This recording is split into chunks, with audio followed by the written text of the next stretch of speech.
G'day, folks, and welcome to the Vookcast, Australia's Nintendo podcast. My name's Oliver Brandt, and with me this week are Angelo Valdivia, Hey, paisanos. Michael Goncalves, Hey, team. and Luke Henderson. Howdy, howdy. We've got a great episode lined up for you, all about the final wave of Mario Kart DLC, an accidental eShop release, two great new Nintendo Switch Online games, and a live-action Zelda film. But first, let's talk about the recent Indie World presentation.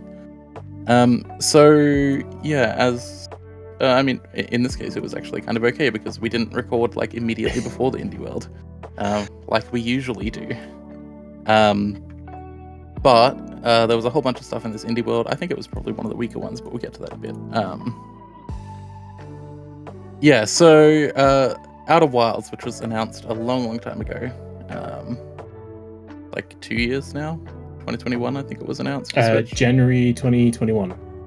Yeah, so almost 3 years. Finally got a release date on Switch, which is December 7th. So like it'll probably be like 2 and a bit weeks.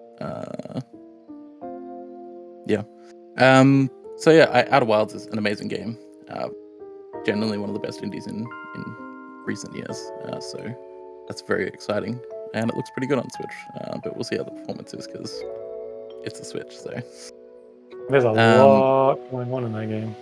There is, yeah. Mechanically, like how the whole world works. Yeah, because it's like calculating like literally the entire whole world at all times, and then you can rewind and fast forward and shit. It's gonna be interesting to see. May explain why it took 2 years for them to bring it across. Maybe. We got 4 games that dropped during the presentation.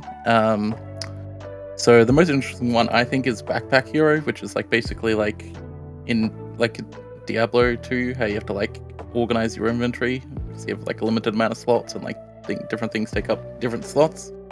It's basically that, but that's the combat mechanic in a turn-based RPG.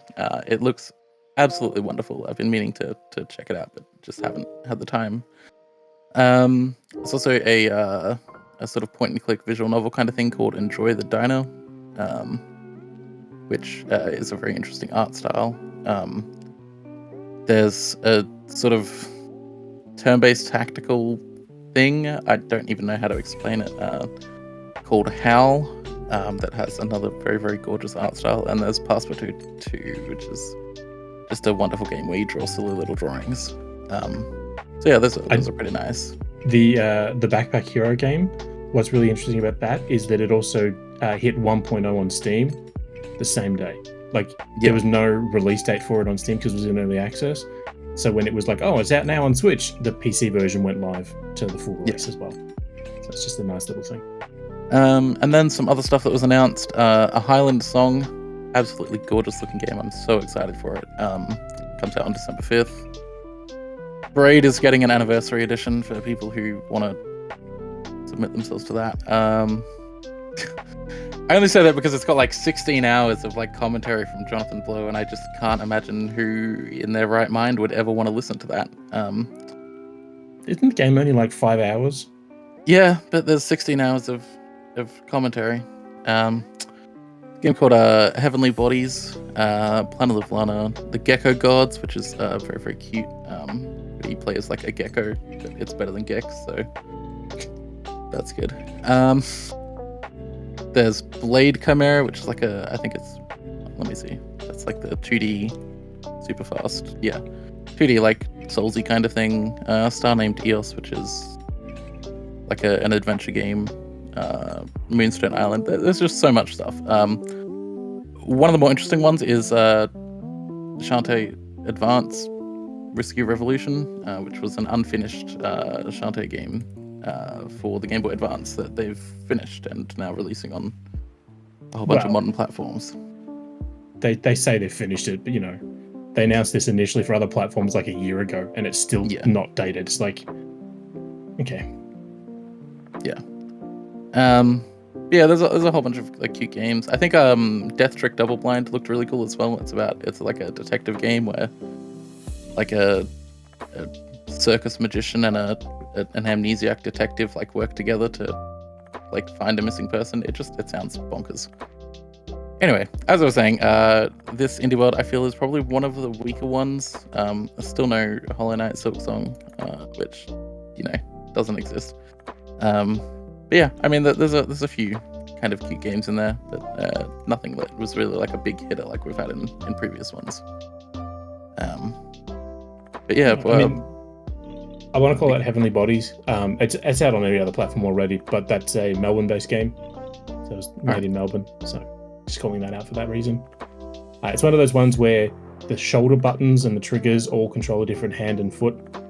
So you're doing a lot of this to maneuver around and all that. So depending on your enjoyment of that sort of mechanic. All right, I guess. But yeah, I was surprised when there's like a Shantae game coming out, because like, I don't know, is that a series that people actually enjoy? I've tried to play a couple of those games. I'm just like, I don't get it. I can't keep going with this. Yeah, obviously it's stuff for me. I just don't understand who the audience is for these games. It always boggles me. I mean, I've played a couple of them and I don't really get it. I feel like part of the appeal of it is that it's like, oh, it's like this old retro series, but like it still kind of feels like you're playing an old retro game that is like kind of bullshit and not super fun. I mean, I'll be honest. When the first one hit Game Boy Color, it was interesting because it was just it was a different platformer.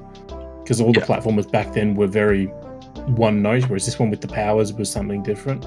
But then they didn't really change much. And even the most recent one that hit Switch, well, there was one hit Wii U, they were the same thing, but they had like a different art style. But the gameplay was almost identical, and it's like, the big one with this one is that you can rotate the world, and it's like, okay, cool, but it's not changing anything. So I don't know. Yeah, I'm not a fan of the series. I never have been. I think it's a very weak platformer. I think there's far better games out there if you're a platformer fan than anything Shantae related. Yeah, the couple of times that I've started a Shantae game, I'm just like, I could be playing a different platformer that seems to be a lot more enjoyable right from the get-go. But yeah, sorry, I don't mean to just completely crap on Shantae. I'm just so confused. Every time I see a new release of a Shantae game, I'm just always confused. The music in that series is fantastic, but the gameplay is just weak. But yeah, so is there anything? I know there's like 3 different links for people to look through, and I know not everybody will have watched it already. But is there anything that stood out to anyone? Because as I mentioned, I'm really, really excited for a Highland song. It's something that I've been following development on for like a couple years now, since it was first announced, and it's just utterly gorgeous. It's like a rhythmy kind of 2D mountain climbing game. Where you're like running through the Highlands of Scotland, and it just like they like have done so much stuff that just like sets it apart from other games that are similar to it, including like what I think is a really lovely kind of adaptation of Breath of the Wild style climbing to 2D, and they just did a thread about it on Twitter recently. But yeah, it looks absolutely wonderful. But yeah, if there's anything that stands out to people out of this list, let me know. Apart from the games that dropped, it is interesting that this is the only game that's dated for release this year, outside of Outer Wilds, obviously. And then the next dated game was the end of April, and everything else is just 2024. It's like, I get you want to build up hype for things, but it's like, if you can't date half your lineup, maybe think about whether or not you need to do a show like that. Like, maybe they're all launch games for the new Switch. Maybe. And it's not impossible, but I mean, I think all of these could run on the regular Switch. Sure. Only one that couldn't is Outer Wilds. But that's going to be there, so we'll see how it goes. One that I've been interested in a while that I just haven't gotten around to yet is Planet of Lana. Game looks super gorgeous and kind of interesting as well in terms of like just what's going on with the weird sort of techno-alien invasion story that's happening there. I think it's on Game Pass at the moment. Yeah, I'm meaning to play it. That might be one some people are interested in. I hadn't heard of the Gecko Gods, and I'm literally about to watch a trailer for it now. So I'm not. It's so so good, man. The trailer that I put in that article is the one from the Indie World Holiday Showcase thing that they did last year. Like the 5 days before Christmas, they did a brief Indie World thing every day. and that was when it was announced, and it was announced to say coming in 2023, and the next time we saw it was 11 months later, and they're like, coming in 2024. So for like an entire year, we didn't hear anything about the game until they showed off the, you know, in the indie world, and they delayed it again. So it looks great though. Yeah, I just watched the trailer for Planet of Lana again, and absolutely, I've got to get onto that game. Yeah. You know, the Gecko Gods looks really, really good. I remember like the first time I saw it was like just a random like Twitter gif of like Gecko just doing Gecko stuff. And yeah, it looks just delightful. And then it's like, well, you know, if they were going to make another Gex game, that's how they should do it. But, you know, Gecko Gods got there first. Somehow I don't think Gecko Gods and Gex are very similar thematically. No, but like Outside of, like- gameplay-wise, they could definitely do it. I don't know. I feel like Gex spends a lot of time not being a gecko, you know? Because he's a secret agent, that's the whole point. But either way, I mean, it looks great. My experiences with geckos are just watching them get absolutely terrorized by my cat, and I'm not seeing any of that in this game, so 0 out of 10 from me. Angelo's into animal abuse. Okay, good to know. Animal abuse, animals just living, I don't know. Like, Gecko Gods looks great. I am going to look into that one for sure. Yeah, Michael, anything stand out to you? The big one for me is A Star Named Eos, just because I enjoy point-and-click adventure games, and that very much looks like to be in that vein, and it looks really cool. It's the first time I saw it, and the trailer is super short, only literally 48 seconds. But yeah, no, it looks neat. I look to see more of it, but it's not out for a while, so yeah. And that is true for most of these things, that they won't be out for a while. But you know, we're very much at the end of 2023 now, so you know, there's plenty that you know could be in like January for all we know, and that's only like 2 months away. I think January's in autumn, not this one. I will call out that, and this is just me because I'm old now, but I'm sick and tired of Nintendo of America, because they're the ones that host these, of doing them at like 10 a.m. their time, which never works out for us here. Like the directs, sometimes they're like 7 in the morning for us, sometimes they're 11 at night. As you know, it depends on what Japan's thinking at the time. But every indie world is always at like 3 or 4 in the morning. It's the most inconvenient time to watch one of these things, and Nintendo of America do it every damn time. They do. And they also give us like dumb Northern Hemisphere seasons that just ignores like half of the world. I'm going to say it again. Just don't use seasons. There are Just months in seasons that you can use, or use a quarter, yeah. It doesn't really matter. It's so stupid to use seasons when half the planet is a different season.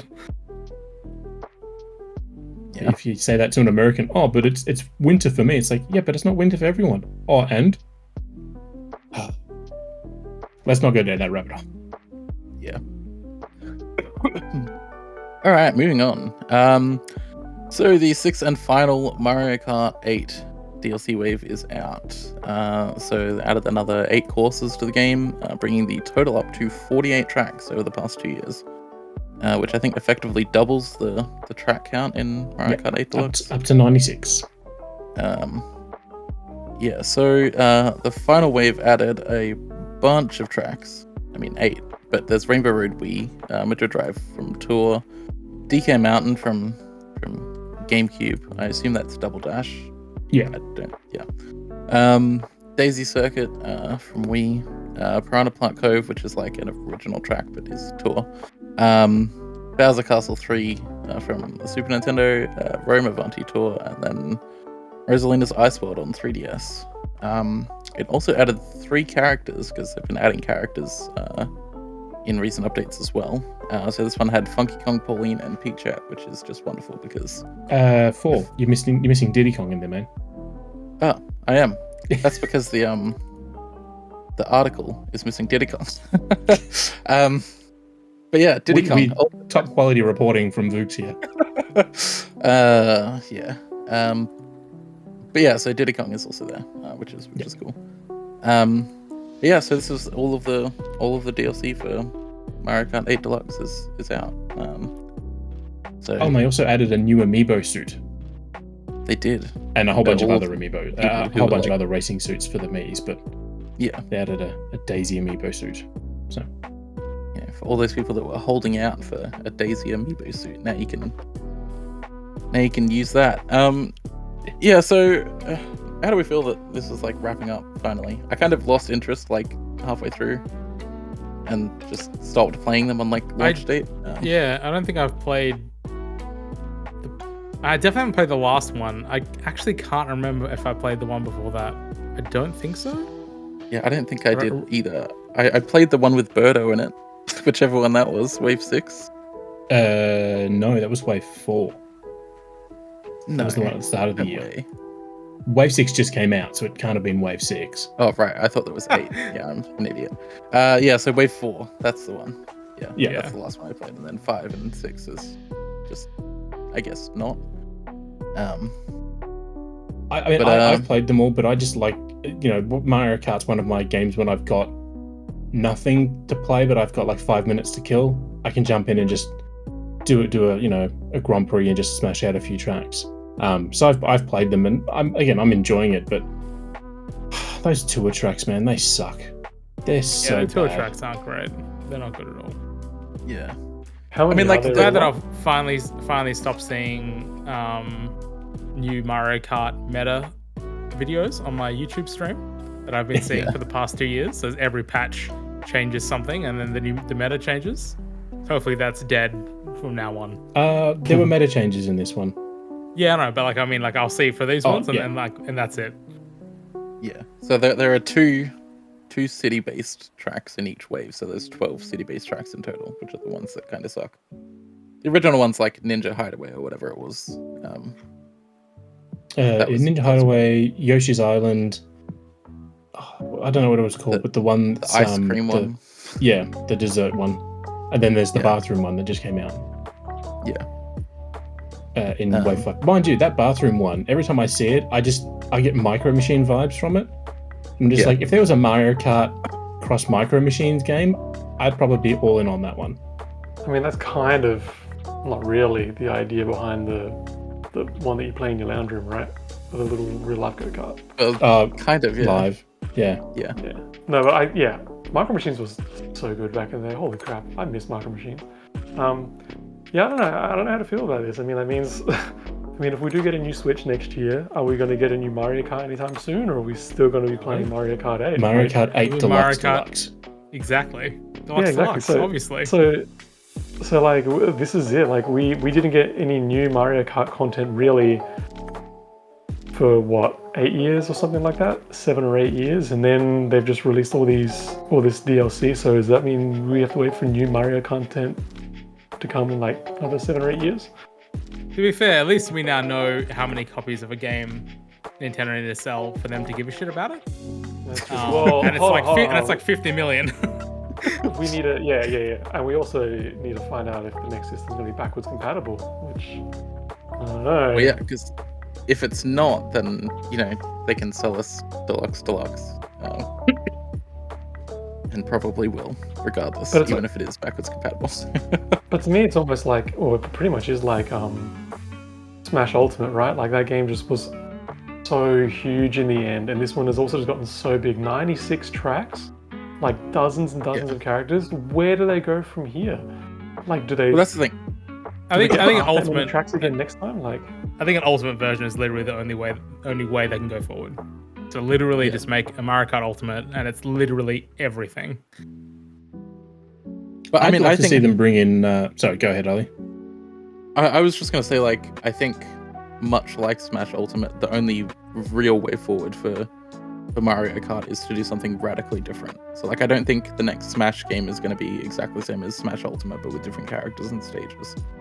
I think if there's going to be another Smash game, it's going to be something that is kind of radically different from what we've had in the past. And I think Mario Kart kind of needs to go in the same direction, because how do you top this without, like, just being kind of the same thing but with less content? well, I guess like Nintendo hasn't like signed any deals with other publishers or anything like that. Like, we haven't got a Master Chief in there yet. We haven't got a Sonic. haven't got a Cloud Strife. That's true. Do that. If only there was some other racing franchise Nintendo owned that they could focus on. Can't think of any though. I don't know what you're talking about. There was a release just this year. Yeah. Which they've already ended the content on.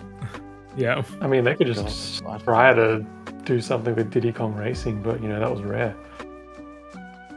Yeah, but I mean, I feel like, I don't know, the planes and shit that you had in Diddy Kong Racing would be like an interesting idea for a Mario Kart. But then, like, are they going to do it? Probably not. It'll probably just be more Mario Kart.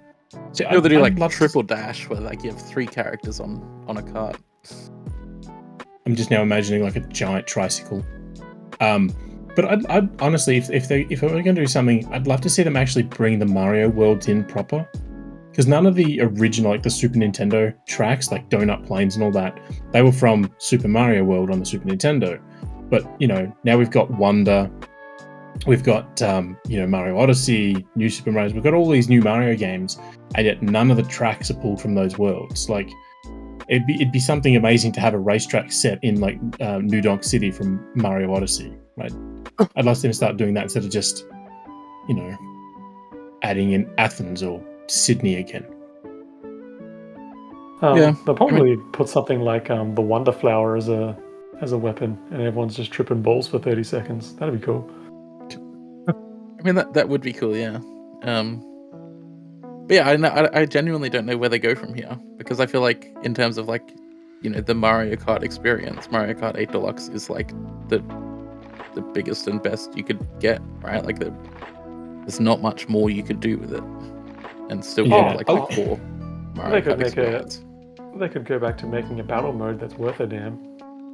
Well, they added that in Deluxe. Yeah, they fixed that. Was it great though? Like, it would be 1,000 times better than it was in the Wii U release. But yeah, I will say though, like obviously they added like a music player in this update as well, so you can listen to all the music from the game off the main screen. Except, unlike the Smash one, if you turn the screen off, the music stops playing. I was looking forward to having it just like sitting here on my desk in the dock, just playing music. No, can't do that. The one thing that I want them to do more than anything, I would have loved for them to do, I should say, is to add in the like options. So at the moment, like the Mario Kart 64 Rainbow Road, like they divvied that up into slices because it's too long for people to play on. So one lap is 3 segments, and that's considered a race. I would have loved to have seen like more customization in like private, matches when you're online with friends. Like instead of 4 laps of a track, or 3 laps of a track, or 7 laps of Baby Park, you could do 15 laps of Baby Park, right? I think the issue is that the online segment of Mario Kart 8 Deluxe just needs to be completely reworked, and they just weren't willing to put the effort in to completely change it. It's just based on such old tech at this point. The system of playing Mario Kart Online is just awful, like absolutely awful. I mean, they did put an option in this new update to display the room ID. So you'd have to like write it down. It's on the screen if you so choose, which is nice. But it's like that's something that should have been there 4 years ago, not in your final update. Yeah, and I think like having a better, perhaps more integrated online system in the next game is probably a must, right? Like, we can kind of give Mario Kart 8 Deluxe a bit of a pass because it's like a remaster of a Wii U game that, the Wii U was definitely not set up for online play. So like, building on those systems, like ripping that out and replacing it with something new probably wasn't really all that viable. But like, if you're creating a game from the ground up, there's really no reason to not do that. They really need to decrease the downtime between races. It probably has one of the largest like downtime between matches like things of any multiplayer game that I've ever used. It's crazy. I know the weirdest thing is it's not consistent. Sometimes the downtime can be 10 seconds, and then sometimes it can be like 30-35 seconds. Yeah, if it was sometimes it's ages. But if that's what I'm saying, though, if it was if you knew it was going to be 30 seconds every time, you're like, okay, But because it's random, it's like you don't know if you're going to get a really long wait or it's going to jump straight in. I think being hopeful of Nintendo getting good online in most of their games is just always a recipe for it's futile. I mean, I feel like they've gotten better in some aspects for some games. Like Splatoon 3 is like a fairly solid online experience. It wasn't at launch, but like the actual system behind it is really solid. Even if like the servers couldn't keep up with it. Like the only real first party Nintendo game that I've enjoyed playing online so far, from what I can remember off the top of my head, is Mario Wonder. Yeah, and that's the other thing, right? Is that they got online in Mario Wonder really, really right. I think that's a really fantastic experience. But I think it's fantastic because it's a non-traditional online experience, right? Is it like and I think it works well for that game in particular, for what it's doing as an online multiplayer platforming game type thing, like, you know. I think the best online game on Switch for me is Monster Hunter Rise. Yeah, but that's not that wasn't designed by Nintendo though, right? No, I mean it kind of. It uses Nintendo's like server backend. So like the Nintendo helped design the netcode for Monster Hunter Rise. So it is kind of like Nintendo doing something there, but obviously Capcom would have had a big hand in that as well, and Capcom are always pretty good with online stuff. I will say though, I was gonna say for the next Nintendo console, if they don't get online right out of the gate, I'm never bothering with online in Nintendo again. Like this will be their fourth console with online. I can't see them getting rid of friends codes for some. Like I know they're gonna do it again. I don't mean that so much because, you know, if the Nintendo account sticks around like they say it will, it shouldn't be an issue. Most of your friends should come with you. But I just mean in general, like, you know, for the Wii, we gave them, it's their first time, you know. And then with the Wii U, this is their first real HD console. It's like, that shouldn't impact online, but okay. And then, you know, with the Switch, it was like, So every time we've sort of given them a pass for bad online, and I've never given them a pass for bad online. The general public has. the general public, yeah. But I think at this point, it's like if they don't manage to do good online out of the gate with Switch 2, they're done for, because I think it'll entirely depend on the game and the teams making the games as well. Like, I don't know. Like, I'm not expecting, like, if Kirby suddenly has an online game at launch, that it's going to be good, because HAL doesn't do online stuff ever. And that's kind of the thing, right? Is that, like, Nintendo is kind of made up of all these, like, smaller developers, and some of them have had a whole bunch of online experience, like the Splatoon team, and some of them just haven't. So it's going to be really hard. Like, I don't think everything is going to get it right when the Switch 2 comes out. I think there are going to be games that have issues. But we've also had decades of games companies and services and things to finally get online right? And like, for sure. Nintendo is constantly reinventing online platforms for every system that they release. It's just like, God. It's always frustrating. I feel like, right, and I don't think this will happen necessarily with the Switch 2, but I feel like it's probably going to happen with Xbox and PlayStation. I feel like we're finally at the place where consoles are going to have like a consistent ongoing operating system with their consoles. Like when PS6 comes out or Xbox whatever comes out, it's just going to be an evolution of the OS that is currently there. It's not going to be like a big reinventions. You're not constantly losing features over and over and over again. You have to wait 18 years for them to add this feature that was on the previous system.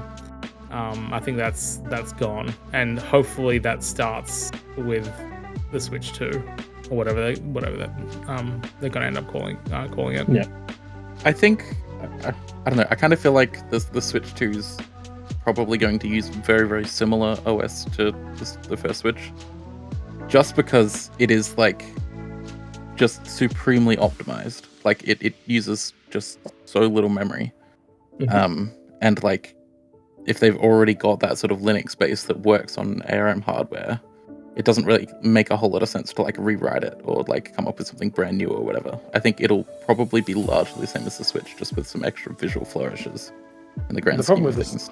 The problem with that though is that, like, it's because like the Switch OS is literally doing the bare minimum. Like it's not feature rich at all to really do anything interesting with the system. You can't even have themes or anything like that, you know? I very much appreciate that, they've chosen to make their operating system snappy and responsive. Like, that's definitely a lesson that they got from the Wii U, because that was an utter garbage fire as far as OSs are concerned. I ended up watching that direct where they're like, here's the improvement times, and I was watching. I'm like, oh god, this is horrible. But yeah, like it needs more features, and it doesn't need to be like insane. It just needs to have like just basic upgraded stuff that you expect out of a modern OS. But I mean, voice chat without a mobile phone. Like, one of the great things about the 3DS was that like you could just personalize it in such like interesting ways. Like even just buying like every 2 months there would be like a new like decal like sticker on the 3DS anyway. You could just buy a new 3DS, but like you could personalize it in such a way that like it was always interesting to kind of show your stuff off to another person or something.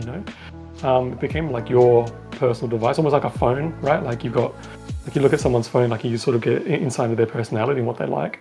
Whereas on the Switch, like you don't really get that apart from like the games library. Like everyone just has the same drab, grey UI, unless you're a monster and you've got the white one. The only thing that's really personalizable about that system is like the Joy-Con, really.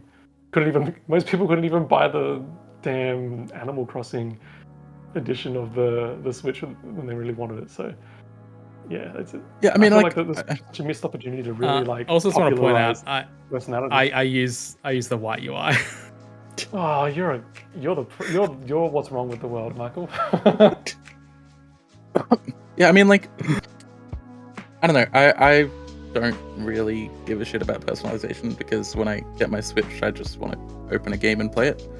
And like for that purpose, I mean, I think I'm pretty much the intended use case for, Nintendo Switch there. In that, like, I literally just scroll to a game, press A, and then I'm playing the game. Like, I spend basically zero time in the actual like home screen. And like in terms of like features, like the only thing I really think the Switch is kind of missing is like folders on the home screen, and like that's it. Well, so what I'm getting at is like pretty much every major. All right, so let's say we've got the 3DS, the Wii, the Wii U, right? Those systems were big on social connectivity. Like with the Wii, you had like Mi Plaza, and you could share your Miis and all these kinds of things. It was like there was way more forward thinking in terms of online connectivity. You could even play things like Everybody Votes and then the news channel and stuff like that. It was constantly throwing new things at you for you to do with your system that was social. The 3DS, like, had the Mi, brought Mii's over to that system as well. And then, you had Mi Plaza and Street Pass and things like that. It was also always about like social connectivity. And then the Wii U took it a step further as well with things like, I'm blanking on so much tonight. What's the message posting system that was on that? Is that Miiverse in general? Miiverse was incredible. There was so much fun. Again, like it was getting people to connect in interesting ways. The Switch does none of that. There's no social aspect to the Switch whatsoever, apart from the fact that you can change your Mii avatar in. There is in your one thing that the Switch it. does that the others don't do. There's no ads on the bloody screen. True. Yeah, Nothing I worse than think seeing them ad for something on the Xbox cool. dashboard. I think the thing is, right, like those social things, right, they probably went away for the same reason that like Virtual Console went away, and that's because like the vast majority of people just didn't ever interact with them, right? Like, man, you say that, but like so many people disappointed that Miiverse was taken out of it. We talk about Street Pass, about how much we enjoy Street Pass going to cons and stuff. Like I've got vivid memories of using my DS and using Picto Chat. I think it's a little bit of both. I think it is like, obviously there's a ton of people that didn't use them. I think it's a little bit hard to compare on Wii U though, because Wii had such a small user base. You can't really compare anything, quite frankly. But I think I think it's just straight back to the first point. I think a lot of those features are missing for the simple fact is that they just optimize the shit out of the OS. And that's a little bit to do with previous lessons from the Wii U and also just the Switch hardware and the memory management and everything. It just doesn't allow for a ton of those features to exist without just completely shitting the console down. And I think like that's kind of and that's my problem with people saying, oh, it's so optimized. Like, yeah, well, like if you have nothing there to run, like of course it's going to be optimized. Like, is that even optimized at that point? Is it just like, again, just doing the bare minimum to be able to run efficiently? Yeah, but like, I don't know. I don't think like any of those things are like a necessity, right? They give it character, sure, and like some people are going to be pleased that they can, post to this like closed Nintendo community, but like, does it like actually add anything for the vast majority of people? And like the answer is like overwhelmingly kind of no, right? Because like the PlayStation has a communities feature, but like how many people use it, right? Like, have you ever opened up the communities tab on the PS5? Because I haven't. Could you imagine how big like community features would have been during the pandemic? People were so big into Animal Crossing because it was here's such the thing, a right? community-driven game. But right, the important part of like Nintendo's strategy with like social at the moment is that it moves it off platform where other people can see it, right? If there's like this community stuff and it's all like inside Nintendo's like walled garden, like it was with Miiverse, right? That's not being seen by people who don't have a Switch, who don't have Animal Crossing. If you are forced to share to Twitter or Facebook or whatever, that's already getting eyes on that stuff, and that expands the audience. And I think that kind of social strategy like is the reason that Animal Crossing became so big. And like, yeah, that's a business decision as much as it is like a design decision, but like, but also in the day and age of streamers and stuff like that, like people would absolutely be engaging with their communities through streaming and systems like this as well. Like you say, like people are sharing, like I don't share anything from the Switch to my phone and then publish it on Twitter or anything like that, because it's such a nightmare to do something like that. But you can just post it straight to Twitter though. Like it's just okay, but like from the gallery. Yeah, but it's also. I mean, it's the only console where you can do it. True. Well, now, sure, like yeah, Xbox and PlayStation were doing it before. How much longer, to be honest? Yeah, true. But like, I don't know, just to say like taking away features is good for the community or something along those lines, I hard disagree on that. But again, like you say that you would use these features, and that's fine. But like again, when was the last time you opened the community tab on the PS5, which is doing all the things that you're saying you want the Switch to do? Yeah, but nobody used it. But I don't really engage with my friends through that. They're like, well, I'm saying something like Miiverse or something where you could actually like draw messages, and like there were like basically bulletin boards that you could subscribe to and things like that. Like, and actually be creative in that sense. Like, you can't really be creative and have fun. Like, who is like being creative and fun with their games outside of things like streaming on the PS4 and stuff? So, I think it's also really important to realize that like it's a completely different demographic. Like, people who are playing on Nintendo are very different to people who are playing on PlayStation for the most part, and the people that would engage with that different type of content that Nintendo may make in a future console or has made in the past may make those things more popular than they would be on other consoles. When you have I agree. Like, Mario... I've never used the communities. I actually forgot there was even a communities tab on PlayStation until you mentioned it. That's how much I don't do it. But I agree with Angelo. Like, I also don't engage with my friends on PlayStation. I barely do it on Xbox, which is like my next platform. But I do engage quite a bit around Nintendo games with my friends. But that's only outside of the Nintendo platform because there's no other choice. Yeah, I mean, like I can see like I can see the use case for like, having like voice parties like the other two consoles have. That's definitely like for sure a thing that the Switch should have. But like, community posts and stuff, I just like, I don't know. As I said, like they probably have like, the 10 years of data from the Wii U and the 3DS that shows that nobody really used it that much. Yeah. So like, look, I think as long as we get like the bare minimum stuff, like voice parties, great. Like proper friend messaging would be amazing. I know that's probably not going to happen with Nintendo's like safety stuff with children. Fair. Yeah. But like stuff that I don't use, but I know a lot of other people use, like being able to download a music platform to play your own music on your console, like a Apple Music or Spotify or whatever it is, right? Like, I think that'll be amazing for like a console. That's the thing. Discord like, support. I'd stab someone with Discord support. Apart from playing games, which sure, that's what a game console should be doing first and foremost. Like, there's no other reason to be on the Switch. Well, I mean, yeah. I think that's a games console. I think that's by design, really, for Nintendo. No, I get that. For this particular console, yeah. Like every other console, like you can watch Netflix, you can have music, you can watch all sorts of. Yeah, but like that's Twitch ultimately on Netflix to bring that to the Switch, right? It's like ultimately like Netflix chose not to bring it to the Switch because the Switch didn't have the decoding hardware for DRM that Netflix wanted. Like that's the only reason Netflix isn't there. It's not like they just ignored like 150 million users for fun. But again, you're looking past the point that I'm making is that like with the Switch, like there could be a lot more to do with that system to make it personable and a more engaging experience, and you can't do that. The system itself is, compared to every other console, which is very boring. In terms of I think video UI platform and- stuff will almost certainly come with the next console, and I hope the stuff that I mentioned also does as well. Like, I feel like they're sort of no-brainers. Like, Well, the Don't Wii you U had all think- that because it was trying to be the all-in-one entertainment system, right? Like it was supposed to have like live TV and stuff integrated with it, and then Nintendo just that cut TV everything. button on my Wii U gamepad never worked. Dude, mine I will worked. say I use though, that to control my TV all the time. To No, control not the remote button, the other one. But don't forget, the Switch does have video players. We didn't get it, but Hulu exists on the Switch in Japan and YouTube. America. That's about it. and YouTube's there, Crunchyroll and as then Funimation. So you can watch No, Crunchyroll. Crunchyroll is there. Funimation is Sorry, there it now. was Funimation initially, and then it became Crunchyroll.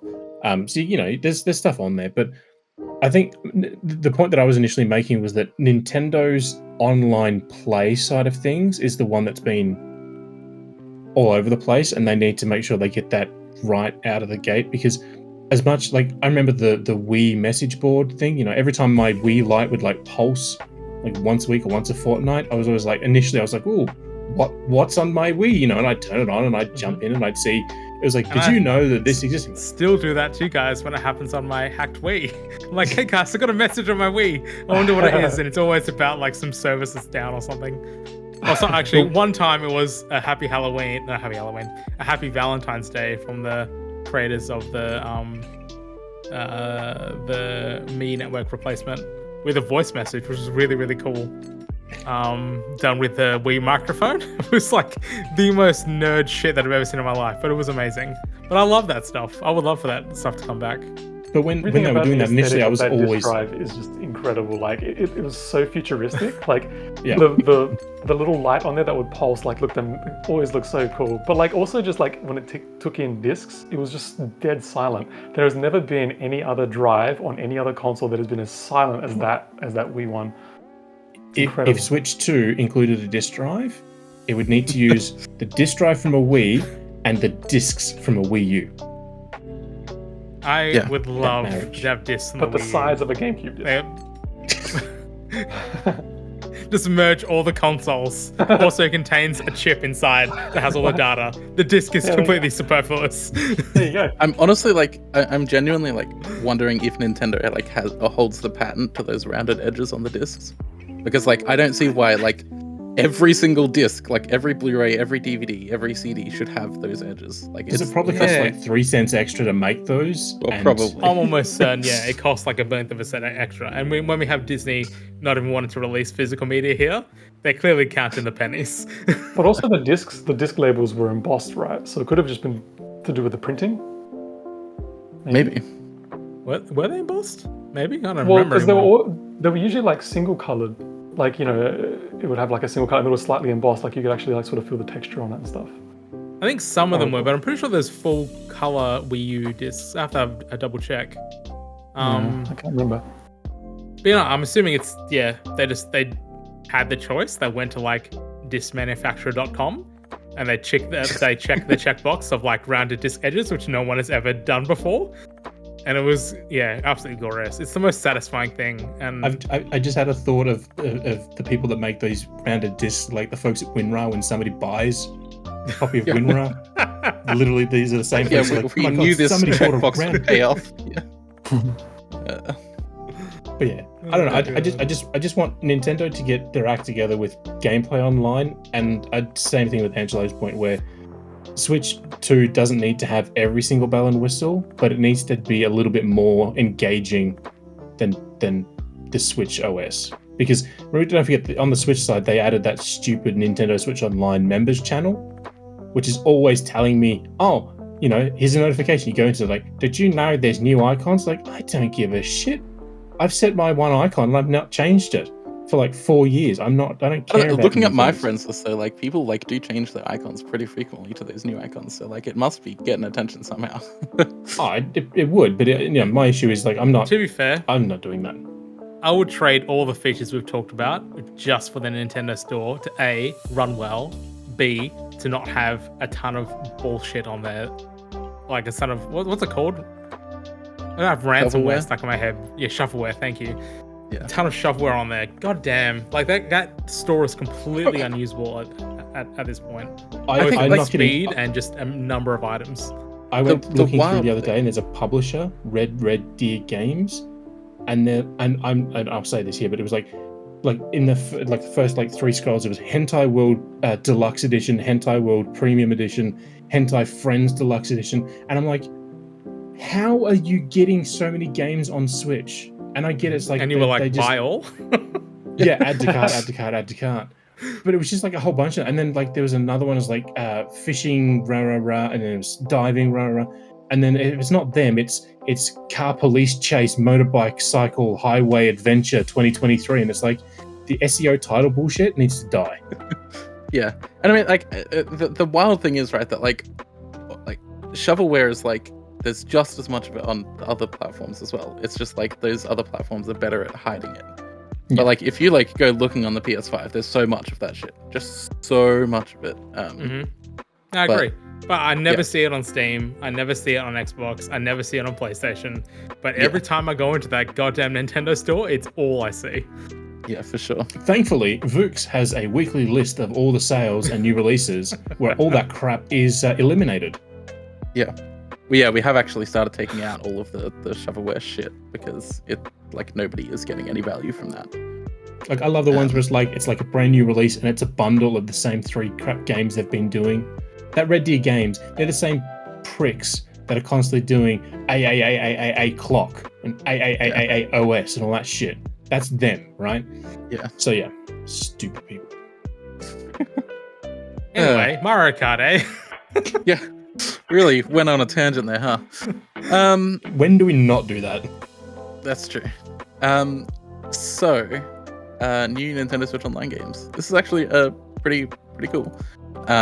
So there was an update, I don't know, like a week ago, 2 weeks. I don't know how time works.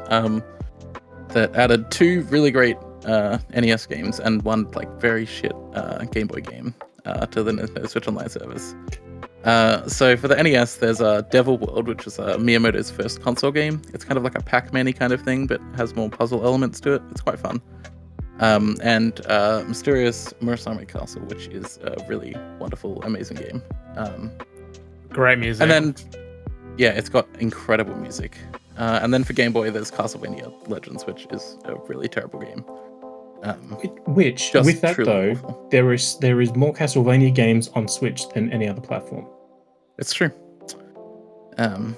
Which is weird to think about, but yeah, that's just more. I'm waiting for Castlevania 64 to be added. That's the one. Is it? It's not. That game was not good. But yeah, so these are, great updates. I'm honestly surprised that they're still finding like NES games to put on the service. I mean, like, I think both There's- of these are in Japanese. 100 So, of them. Does the Mysterious Murasame Castle use the FDS music or NES music? it uses the FDS music. Yeah, it's Nice. the FDS version of the game. That's But, cool. yeah, it is cool. Which, by the way, if people haven't registered the Castle game, I'm not even going to try and pronounce it. That's where the generic action figure guy from the Wii U video, like a decade ago, that's where that character comes from. Sure is. Generic action figure guy. It opens up one of their E3 presentations.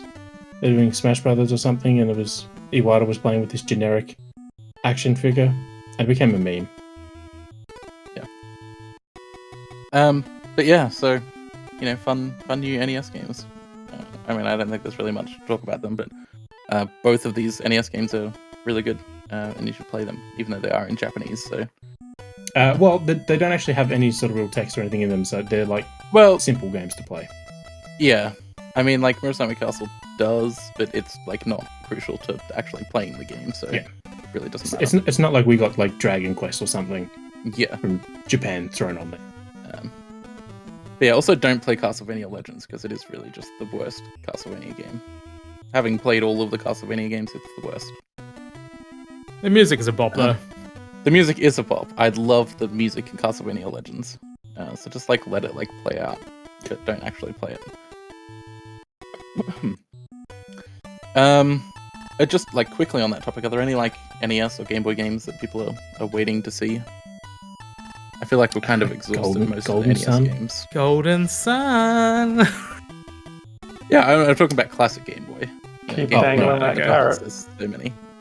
I mean, I think we know the one from Angelo. Mystical Ninja, Yeah. starring Goemon. I was going to say Donkey Kong 94, but Yeah, Donkey Kong. Oh man, like I've given up on that. They're never gonna do that. I'll just keep my Game Boy cartridge. I will say that yeah. the apart from Golden Sun and there's another one, all Sun the 2? announced games. But all the announced games are out now, and when I put that feature out, I'm like, oh, Nintendo are running out of games. They haven't really like changed direction or anything. And when they dropped these ones, I was like, okay, maybe they're doing something. You know, they're bringing out some games that we haven't had before. And I was like, cool. And you know, now they're back to Radio Silence again. So Yeah, but we're at least getting like semi-consistent releases now. Like every month, there's at least something for one of the things, which was not always the case in the past. true. But yeah, I don't know. There's more like of every platform except actually there's just more of every platform period now than like any virtual console had, which is kind of weird to think about. We also are due for some Mega Drive. We haven't had Mega Drive in a couple of months, and they've been, because I looked into all the numbers, but they've been pretty good on a cadence of sort of every 4 months. We get a big drop of, which is essentially one game a month, but they do it in batches. And we're about a month overdue for Mega Drive, so maybe About a month soon. overdue for two crude dudes. Yeah, Totally I gonna come. was thinking Days for Christmas. That seems appropriate to be adding. Oh, Days Before Christmas, yay! But no, it was one of the 20 questions games you brought up ages ago. Dude, So that game is so like good bad. I love it.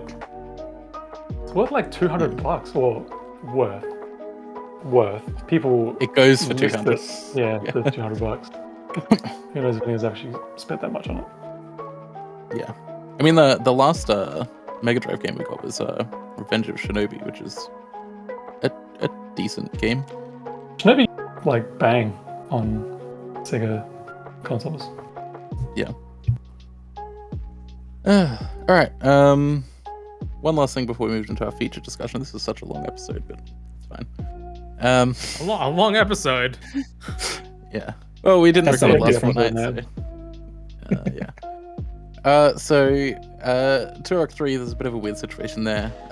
It was originally going to come out on November 14, and then it got delayed to November 30, and then it didn't get delayed to November 30 in Australia and Europe. So it came out on the 14th, just a few days ago now. So apparently Nintendo Europe and the developer, which that's Night Dive, isn't it? yeah, Night Dive. Yeah. They're like there was a series of holidays in like where Night Dive is, which I think is the US, Canada, I believe. Canada, yeah, North America, and then like Nintendo Europe, where like in Germany there were holidays as well, so they just like couldn't communicate that they wanted to delay the game to Nintendo Europe, and then it ended up coming out anyway. Anyway, it's in a busted state, and well, it's not quite busted. It's a bit buggy and not performing as well as it could. But So a patch it's a will Turok fix it. game. I mean, Yeah. the first of their dot points in the whole, issues that will be fixed in the patch literally states, a crash that occurs if the player tries to access the start menu while selecting the character in the introduction sequence. Yeah. A crash in the opening? We're just gonna have an apology.jpg like every month until like the end of time now. It's just Like, every it's- game. It's ridiculous. An apology.jpg. I love that. That's so good. It's like non-stop now. Like every month there's like an apology like Twitter post with like a like pre-written apology in an image. It's just it's ridiculous. I mean, it's gotten to I the point where, like, if I see, like, a games company, like, post something with, like, a lot of text, I was like, well, it's been delayed.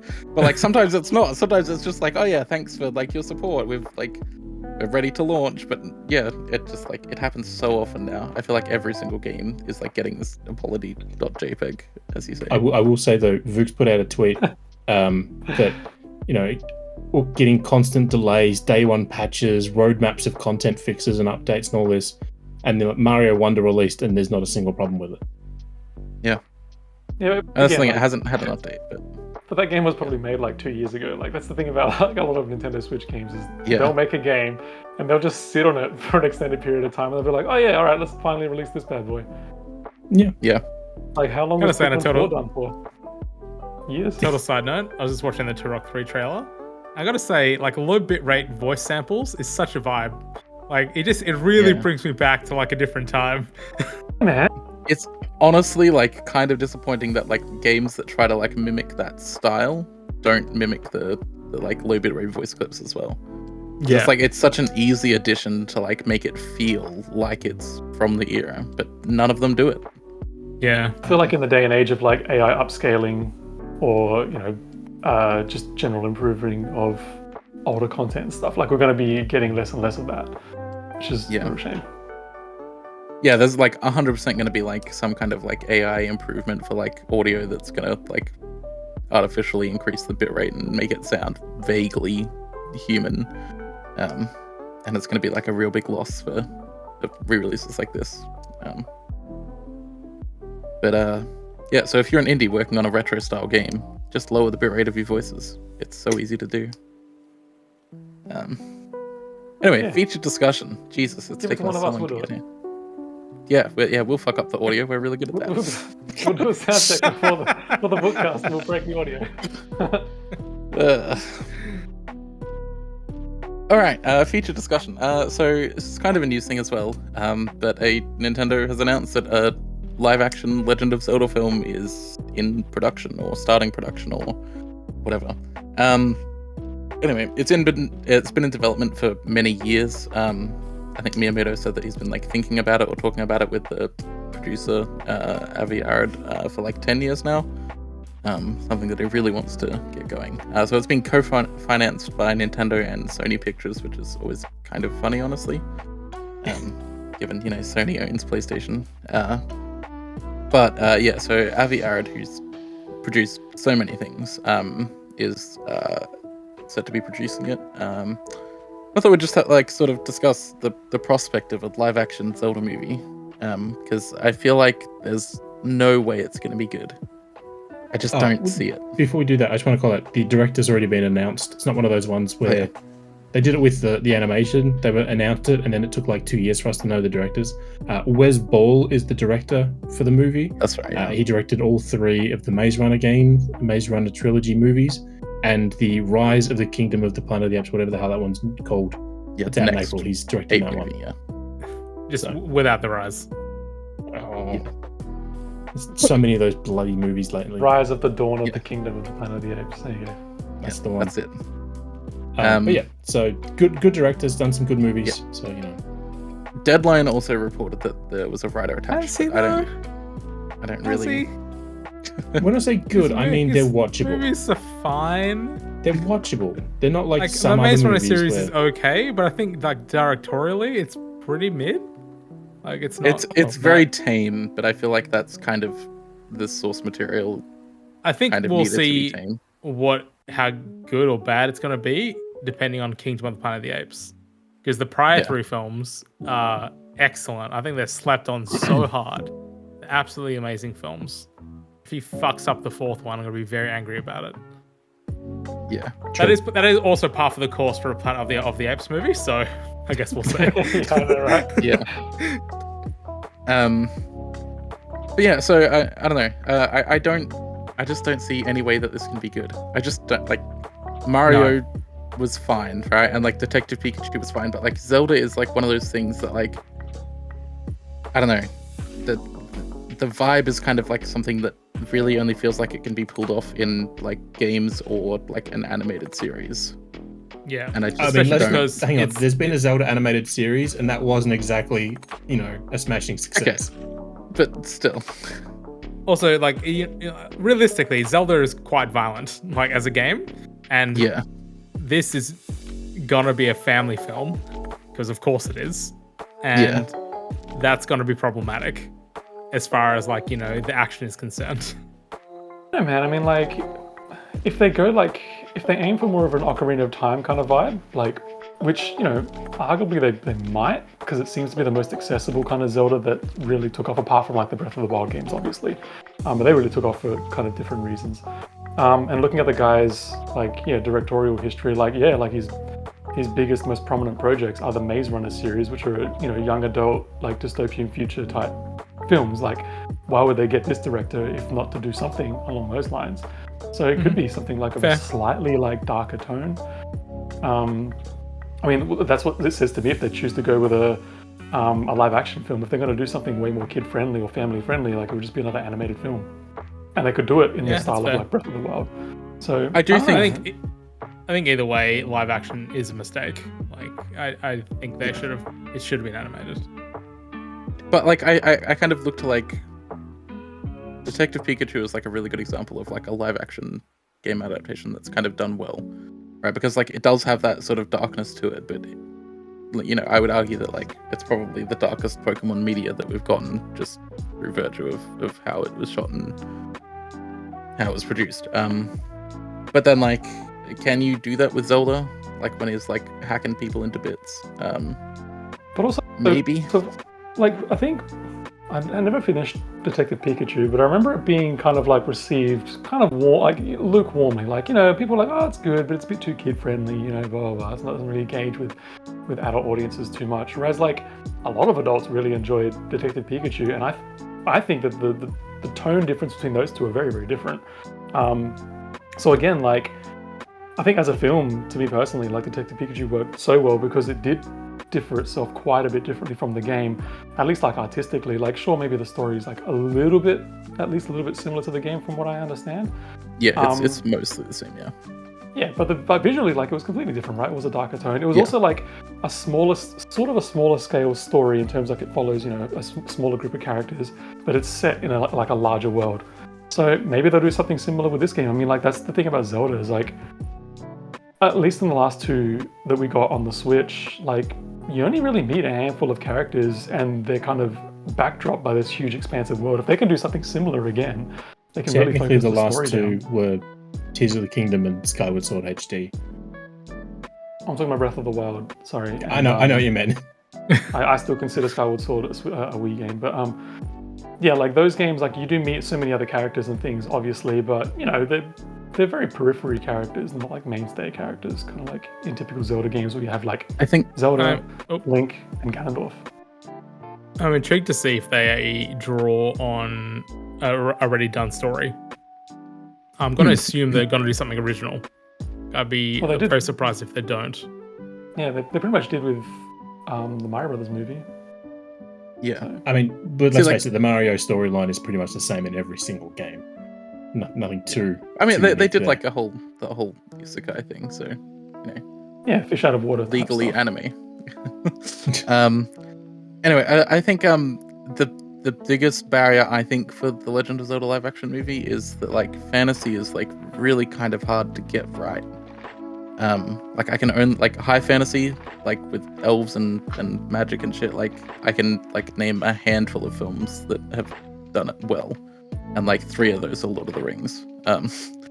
So but I suppose that's the issue with the Zelda. If they pick an existing, game to interpret, because some of them are so vastly different. The Skyward Sword setting is so different to the Ocarina of Time setting, to Majora's Mask, to Wind Waker. I actually think that Wind Waker, if we were going to pick one game that would translate best to film, I think Wind Waker would be it. Honestly. I think going and I for feel if you're doing Wind Waker, you would have to do it animated. Why would you throw that away? No, I think in terms of live action stuff, I feel Wind Waker is doable, right? We've seen pirate stuff done well, and we get Kevin Costner as Link and it's Waterworld 2 all over again.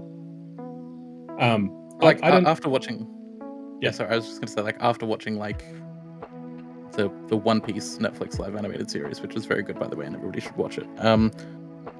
You can do kind of silly fantasy-ish pirate stuff quite well, and I feel that kind of tone and that kind of storytelling approach could work for Zelda. But it's a really difficult one. So again, with Zelda, it's set in a fantasy world, but it's not typically high fantasy though. It's its own very distilled version of fantasy where again the stakes are always high, but really the lore that goes into a specific Zelda game in itself, like a contained Zelda game, like it's quite small. There's like a small group of characters. There's this one major plot point. Usually Ganon's done something to make everyone pissed off, and that's really about it. Like, it's not like thousands of years ago this faction is doing this, and then this family over here in this kingdom, you know, is trying to take over this territory. It's never like that. It's always like there's a good and there's an evil. That's basically it. So again, like if they just kind of like funnel it down to that, then it's fine. The problem with a lot of high fantasy is that it just, like Game of Thrones, it just kind of gets up its own ass a lot. Like, it has to have hundreds of different races, and then all these different like political standoffs between all these people, and then, you know, then we've also got to have betrayals, and then this person's having sex with this person. Blah, like, Zelda doesn't get into any of that at all. It's very focused in what it's trying to tell. It's just always like a hero's journey, good and evil. Very, very basic. I just had the thought, what if they adapt the Oracle of Ages and Oracle of Seasons, and they film 2 movies simultaneously, and you've got to go watch both of them to get the full story? That would be awful. Although or one country gets one and another country gets the other, even better. Yeah. Yeah. I don't know. I think I don't know. My apprehension is just mostly because, like, I don't know what a Zelda film would look like because there's never been one before. So it's like, contrary to what anyone thinks, that IGN April Fools from like 15 years ago does not count. Because they made a 5-minute short film as a parody. Sure. The only live action Zelda we've ever seen is that commercial with the dancing. You're also writing a Zelda movie with a character that is famously mute. Like, that's going to be very interesting. That's I would love it. Yeah, Chris Pratt is fun. I would love it though if he actually signs. If Link in this movie doesn't speak but actually signs, that would be amazing. It would be amazing, but that is a 0 chance of that happening. I think they could do a movie where he doesn't speak, honestly. Just like make grunts and weird shit. Right, like he'd be cursed or something. Unless the actor is an unknown, I reckon they got to talk. And it'll be a very and that's the thing. I think the casting needs to be perfect for this because, like, it. And what age is Link gonna be? Like, I think like young adult, like that he's gonna be like 18, 19 kind of thing. Yeah, I reckon if it's gonna be live action, it'll be like a teen Link, like Ocarina of Time or Twilight Princess or something. And again, because it's live action, I reckon they will go with a slightly darker tone, like more of a young adult kind of thing. Because again, that's kind of what the directors worked on. Twilight Princess would fit down that tone quite well, to be honest. Yeah, it would. That'd be quite good. I just imagined it as an 80s teen movie. Like Ferris Bueller's Day Off, but Legend of Zelda. Some nudity and we see a penis somewhere. No. But just, you know, just that sort of John Hughes style 80s teen movie. We end on a freeze frame. Look, Link walks out at the end when the credits roll. The one thing that'll probably won't happen is that that probably will happen, is that they'll just use their own music, which will be nice. Like, won't have any soundtrack. Like, songs, there's not going to be like holding out for a hero again. I'm gonna have Take On Me just coming out of nowhere. Yeah, I feel like that's extremely unlikely. And like, thank God. It's also extremely jarring in the Mario movie. God damn. It is. I will say I was apprehensive about the Mario movie, and I was very pleasantly surprised. I very much enjoyed it, and still do enjoy it, even with its flaws. So I'll definitely wait and see what happens with this, but I feel like this is a much harder film to take on than Mario, especially in live action. Yeah. So I was just saying, the one thing that we really don't know with this one, obviously, is like, obviously cast is a big thing, but it's like where it's being filmed, because if they film it in a soundstage, that'll be one thing, but if they film it on location, like if you film it in sort of anywhere in Eastern or Western Europe, that sets a special sort of tone. If they film it in New Zealand, that gets a special sort of tone. If you film it in Hawaii, every movie that films in Hawaii is just like the same valley from Jurassic Park, right? So depending on how they film it is also going to impact the style of the movie, which is something that an animated movie doesn't have to contend with, because they literally decide what they want to show. But the backdrop of things, like I'm not kidding. I learned the other day, this is a tangent, but one of the guys that played one of the Weasley twins, he was saying in the fourth Harry Potter film, when the Death Eaters attack in the World Cup, they were filming that at night. And, there are fireworks going off and all that because of the explosions and everything. And in the background, there's fireworks going off because they filmed that on Guy Fawkes Day on November 5 in the UK. And that's a big celebratory thing. They set off fireworks. So there's fireworks in the background of a heap of those shots that are legitimately people just celebrating an event. And it ended up in the movie. It wasn't planned. It's just because they filmed at night and that's what they got on camera. So, just something like that's, I just thought it was interesting. But it's, again, filming in the real world impacts things that you don't even think about. So, well, the other thing, right, is that, depends if they have Gorons and if it's going to be set in like Death Mountain or something like that, it'll have to be like in New Zealand or something. Yeah. The other thing, right, is that like if you're filming live action, like unless it is entirely on a soundstage, you can't keep that a secret. We know that like there will always be like leaked fucking like shots from people who have like super zoom lenses and stand like 300 kilometers away and all that stuff. Like if you're filming something, like stuff's gonna get out, and that's like very famously against what Nintendo is about in its like large projects. So that'll be really interesting to see how that's approached, because I'm sure it would just end in a whole bunch of like DMCA strikes for anybody who like posts pictures. To be honest, I would welcome that for some of these Instagram, TikTok people that put out news, and it's like three words got released in some sort of statement, and then they make like a 15-minute video from it. I'd be happy if they got taken down. But as Vook said, because it is Sony Pictures, that means that they'll probably cast Tom Holland as Link, because he's just on demand over at Sony Pictures. God, it'll be interesting to see if like Nintendo ends up incorporating a similar sort of opening logo stinger to what like Marvel, PlayStation, and Microsoft do now. Where they have like the logo, and then within the logo there's like a camera fly through, and then you see like just shots of different Nintendo games and stuff like reflected on stuff, and then it pulls back and you see the Nintendo logo. It'd be interesting to see if Nintendo goes that route too. I mean, Sega did one for Sonic, didn't they? Yeah, that's it. It was Sega that did it, not Microsoft. Maybe enough. I think Anya Taylor-Joy would be quite good as a Zelda. So, I do think so. Yeah, that'll be interesting. But I don't know if they will cross-pollinate between Mario and Zelda. It'll be Tom Holland and Zendaya. That's gonna be it. I'm telling you now. God, could you imagine the shitstorm that would ensue or engulf the internet if there was a black Zelda? Yeah, any like non-white Zelda, people would lose their fucking minds. Absolutely. And then there'd be a whole bunch of people that find out that Zelda's not Link for the first time. I mean, that's true. There's going to be people that are figuring that out too. Anyway, it'll be interesting to see who they cast, because we don't really we know that Link's supposed to be Hylian and stuff like that, but it'd be really interesting to see what Nintendo's like nationality take would be on some of these characters. I mean, it was a lot of people were kind of apprehensive about the guy that played Luffy, and then it turned out to be really cool that there was like this Latino guy playing Luffy. Like that was amazing. It was the best casting choice ever. Luffy is Brazilian though. It makes total sense. So many people were like, that's the weirdest part. Like I think the entire cast of the One Piece like live action is like on point as far as like what they should be.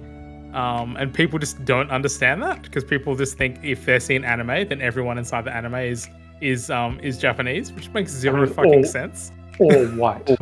Yeah, all white. Yes. Yeah, I mean, casting is really like the big question mark there, I think. So just following on, so before the Vookcast, we were kind of discussing a little bit about Avi Arad, the producer for the film, and how there's a bit of controversy around whether or not he makes quality films. The guy's like produced like 68 films according to IMDb, and as we've said before, like if you're a highly involved creative, like some things you make are gonna suck, some things are gonna be great. His most recent flicks are Spider-Man Across the Spider-Verse. He was a producer for. Then it was Morbius. Then it's Uncharted. Then it's Spider-Man No Way Home. Then Venom, Let There Be Carnage. Then Spider-Man Far From Home. Spider-Man Into the Spider-Verse 1. So lots of Sony Pictures stuff. And again, just in those alone, there's been highs and lows. But looking at his upcoming projects that he's attached as a producer. He's got 10 listed here, and they're all of nerd properties. They're either comic books or they're games. We've got Borderlands, Kraven the Hunter, is an untitled Venom sequel, Metal Gear Solid, Spider-Man Beyond the Spider-Verse, Legend of Zelda, The Sinister Six, Silver Sable, Naruto, and The Black Cat. So he's all attached to nerd properties. So anyone being like, this is the worst producing, role thingy to whatever, it's like this guy. This is absolutely where this guy works. I think this guy's filmography, it very much highlights how little impact a producer can have on the quality of something. Sure, there's that too. Yeah. Because he's done some absolute bangers and some absolute movies that I would never want to see ever again. Yeah. I mean, at the end of the day, a producer is there to facilitate the director. The whole point of a producer is to make things happen to the director's vision. In the space of 2 years, he produced Ghost Rider with Nicolas Cage, and then Iron Man. So that there alone. Honestly, the thing that's impressive about him is that he was the one that got most of the Marvel movies made initially. Yeah, so the whole big thing about Marvel and all that in the 90s. So, the producer's main role. He did all the X-Men films. Yeah. Yeah. So the producer's main role is to basically manage the production of the project. They're the ones who sort of organize the production teams and all the sort of satellite companies, whether it's stage building to catering to casting to sound, all that kind of stuff. But ultimately, the ones who really hold the cards to what happens is the studio itself is actually paying for the films. So really, that says more about the quality of the film rather than the producer itself and the director too. Yeah. I just noticed that he did a movie called Robo Sapien Rebooted. Yep. Produced a movie there. So. The fact that Nintendo is going to be so involved, and I guess Miyamoto will probably be quite involved as well. I think it should be fine. I don't know. I will be very surprised if it's top 10 films of all time kind of vibe. But I'm hoping it's good. I think with Nintendo involved, I think obviously the lore's going to be great. The story is probably going to be reasonably decent, but that doesn't mean much on the side of making a film. You know what I mean? Yeah. They don't really have that talent pull behind them. Well, movies are so hit or miss, right? It's hard to craft the perfect film. Marvel consistently was making at least decent films, and only really in the last couple of years where things have just really been wayly oversaturated and formulaic and stuff. It's become a real sort of downward trend in that regard. I think a lot of the Marvel films that have come out recently are actually totally fine films. I think people's standards for Marvel films are just astronomical at this point. You would just need to. I can't even imagine what they would need to do to get a decent review these days. I'm not saying that there aren't problems with the Marvel films. There definitely are, but I think they get shit on a little bit way too hard. Yeah, I think the problem with Marvel at the moment, I think, is that it's for a little while after Endgame, it just sort of became directionless, right? It was let's greenlight a whole bunch of projects that may or may not connect with each other, and then we'll just fill in the gaps with TV series if we need to. And which is what they did with the first movies, except for the TV series part. But the first movies are also just completely directionless. It also just went full comic book and started introducing every character under the sun. It's who cares? Who cares who Ironheart is? There's a thing where Namor is. What is it, fucking Kang? I don't know. Krang is a fucking TMNT. Krang's turtles. Very different. Yeah. Bring Krang in. No, they're talking about oh no, that they might be moving away from Kang, and it's Kang, who cares about Kang in the MCU? Yeah. Nobody, right? Why are you trying to make such a big thing out of Kang? Because you could drop him and replace him with literally any other named character from Marvel's history, and it would just have the exact amount of impact. The problem that Kang has in the MCU is they're he's super bad, he's really dangerous. Cool. We've not seen anything of that. other people are saying he's dangerous, so we're supposed to believe it. And that doesn't work. It's the same thing like when something happens off camera. It's like, off camera, this major plot twist happened. It's like, well, no, it didn't. In any sort of medium where you're watching a TV show or a movie, if you don't see it happen, it doesn't happen. It's the same reason like when there's a murder mystery, they show the gun reaching in the frame, and then the gun goes off, because if you don't see it, did they get shot? So. Yeah, I'm not going to get into that, but movies and all that are weird, and I'm cautious on Zelda. No, I think Marvel is doing a better job than Star Wars right now, which is just kind of like shitting the bed all over the place.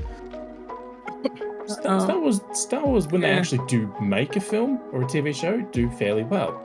The problem is they've announced more than they've made. My biggest issue with which show are you sat on? Me. Yeah. I didn't enjoy Ahsoka like at all. No, Ahsoka was bad. At all. All right. There was no part of it. I have to leave. No, I just like I feel like the biggest problem with Star Wars right now. We're not talking about Nintendo anymore. We're done. This is no longer a Nintendo podcast. The biggest issue people who do listen to this podcast know that very much, very, very well. I think the biggest issue with Star Wars right now is that like it just absolutely refuses to let go of the past. And that's like really, really holding it back. In that, like all these stories are like, oh, here's another Skywalker thing. Here's Luke back. Here's Anakin back, and it's just like it's just full of fan service. That's the problem. Yeah, and that's so it. It's to a point where it's almost all fan service, Yeah. and like the few things that they do where there aren't fan service. And that's the to be problem with a lot fair- of people saying that like Dave Filoni has like such a vision for Star Wars. It's like no. It's because it's just showing what you want to see. It's just fan service. Yeah. He's literally ticking Like- all your boxes. He's not doing anything new or interesting necessarily. I enjoyed Ahsoka, but the annoying part about Ahsoka for me is that the most interesting part of it was Balin's skull, and unfortunately Ray Stevenson has passed away. Rest in peace. And I don't know how they're going to handle that, but the way the show ended, they could very cleanly break that off and just don't continue that storyline any further. And I'm pretty sure that's probably what they're going to do, which makes me sad because I think it was easily the best part of that show. Well, see, that's the thing, right? It's like so far, anytime in these new Star Wars properties, whenever like there's a Jedi who like starts sort of being like, oh, maybe the light side or the dark side isn't for me. Maybe there's something more to being a force wielder. Immediately, I'm like, oh, this is very interesting. Let's go this route. And then something happens, and then we just leave it there. But then Like, there's something It happened in The Last Jedi. It happened with Ray Stevens, unfortunately, passing away. It's like, okay, we're never going to get anything new with Star Wars. Yeah, I mean the thing that usually happens is a Skywalker turns up, and that's I'm so sick of Skywalkers. I will say this. And anyone can just name themselves a Skywalker now, so who knows? Yeah. I mean, I'm closest to a Skywalker here. I've got the first name down pat. I will say though, there was I can't remember who said it, and forgive me, but somebody made a comment that Star Wars is stuck on Harrison Ford is Han Solo, right? When they did that prequel movie, and they cast, I can't think his name, must say Aldrin. Angelo? No, that's not it. No. But when they cast him, he kind of looked like a young Harrison Ford, but not enough, right? And like Alden for years, that's it. For years, there was a whole thing about, oh, Sebastian Stan would make a great young Luke Skywalker, right? There was a producer or a director or somebody, he came out and he said literally that Star Wars refuses to let go of the actor, not the character. We see it with Anakin Skywalker coming back, and it's Hayden Christensen, which great for him. But he said, you look at James Bond. Every decade there's been a new James Bond, and people go, oh, okay, you've cast him as James Bond now, cool, and they just watch it and they enjoy it, right? If there was a different actor playing Luke, for example, and not a digital face, Star Wars fans would not do it because it's not Mark Hamill. I mean, it's not Mark Hamill now anyway, but they wouldn't. They'd get shitty with it, and I don't know. The Last Jedi being like, I don't know, spooking the fuck out of Disney, like, I think really did like long-term damage to Star Wars as a property, because now they're just like, well, we can't do anything new, we can't do anything different, it just all has to be the same, and it's just boring for me to watch. I think it was more the 1-2 punch of The Last Jedi being an interesting Star Wars film that diehard fans absolutely hated because it wasn't the Star Wars that they wanted, to then going to the The Rise of Skywalker, where like it did nothing interesting, and all the diehard fans are like, yes, give me more of this. It's like, Yeah, exactly. Wait, did they? where Did you that go? happen? Yeah. Like, every diehard there are fan so- of Star Wars that I met hates that fucking film. There are so many diehard Star Wars fans that are like, oh no, this is perfect. This is exactly what we needed it to be. Rey and Kylo got together and all this kind of stuff. I'm just like, what film did you watch? I would watch the Last Jedi a million times over I before I love watched the that Last film. Jedi. That was I doing too. such interesting things. I'm a Star Wars guy. You probably can't see because it's blurry, but right here is my collection of lightsabers. I've got Star Wars helmets up here. I've got Star Wars everything. And out of the 3 Star Wars movies that Disney have produced, or the trilogy ones, The Last Jedi is far and away the best. Yeah, Far and away. easily. And like wrong, And it's like- again, there's problems with that film, like Oh, for totally. sure, but it is so much more interesting than both of the other films. Like, Yeah. It was man. genuinely like it was the thing that made me excited about Star Wars again after like a decade of just being sort of indifferent. Yeah, You'll and then I I get into saw that that. film and being like, oh, I don't know about that. Then rewatching it and be like, oh, actually, I really enjoy the shit out of that. And then we're like, I wonder what they're gonna do next. Like, because it left so many doors open to do so many interesting and different things. And then we got the Rise of Skywalker, and I was like, that wasn't it. Yeah. Anyway, we do So, need to move on. And Miyamoto, like, I'm actually really interested to see how far Miyamoto will be in this Legend of Zelda project, because Seamless I think- segue. I think both he and Hideo Kojima are so interesting as like game directors, because they both really love film, and even Miyamoto's gone on to say like he really wants to work in film in some respect. It's one of the reasons why he went off and directed like those small Pikmin projects. Pikmin shorts. Basically, he wanted to Yep. make his own like small features and things like that. And then Hideo Kojima, he's just so adamant to bring like games into that film space by making like experiences that kind of like bridge across both of them, to the point where he casts these actors that really don't care. And has but I'm- cutscenes that are 1 hour and 30 minutes long. Yeah, exactly. So I'm really interested to see how far Miyamoto goes into this one, because we don't really know how far he got into the Super Mario Brothers movie, really. So Yeah. I kind of hope that he sort of like digs his heels a little deeper into this film, steps away from games a little bit, and tries to move a little bit more into films, even though he's like a billion years old at this point. You're right, they should cast him as Link just to let him fulfill that fantasy. He's Honestly, already if they done cast that him in as like E3 the in owl, 2005. that would be amazing. Oh yeah. That would be pretty good. It would be. Yeah, we do need to move on. I think we're just going to skip over games we're playing because we have to get to 20 questions before. I mean, we've been recording for like 2 hours. No, not that long.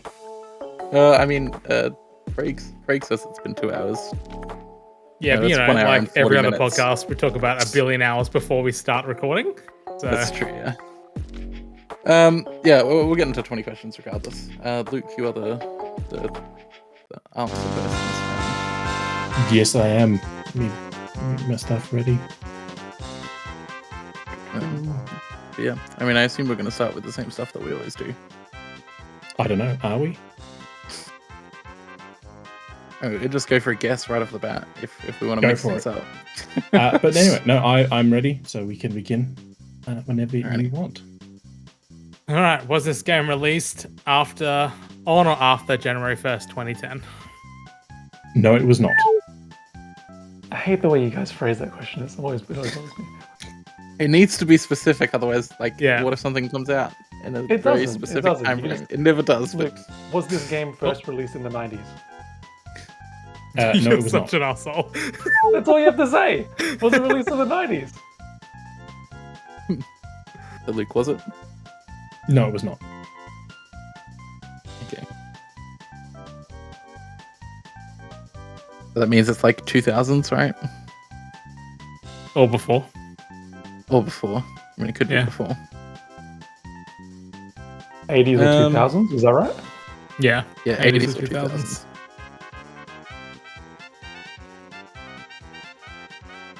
See, the thing with our question, right, is that, like, if we ask it for 2010, right, or if we ask it for like 2000 or after, then like that knocks out such a wide range of things.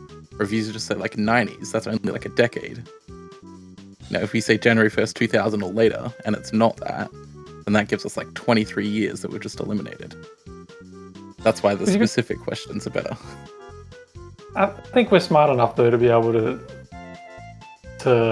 understand that when we say like 2000s, we mean like that decade of the 2000s, and then the 2010s, and then the 2020s.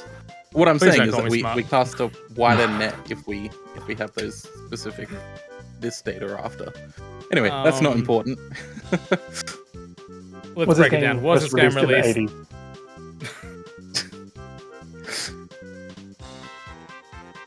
Yeah, sure. Yeah, that can be our question. All right. Was this game released in the 80s? Yes, it was. Okay, there we go. Sweet. Oh man, old game. Damn. So NES really, or Game Boy? Oh no, Game Boy came out in 89. Or Game & Watch. Or Game & Watch. Or yeah, arcade. maybe. Or arcade. Yep. Or it's like a weird like FDS exclusive thing, which could be. Or it's a Hanafuda card. Oh, yeah. Is it a love hotel? I think we limited ourselves to making sure these were digital games. Obtainable. Is it the Love Tester?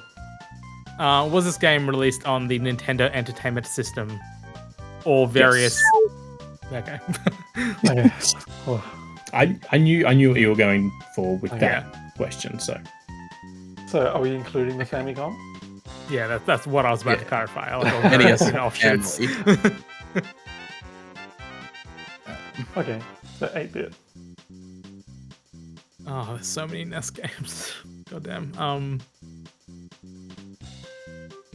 I don't even know if this is going to help because there were so many of these on there. Is this game a platformer? no. Okay.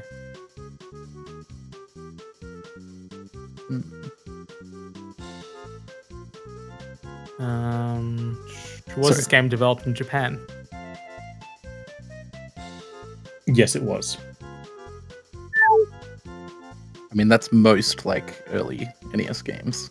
They didn't start licensing it out to like third parties until quite a bit later. You gonna have a question, Angelo? I'm thinking. Was this game developed by Nintendo? No.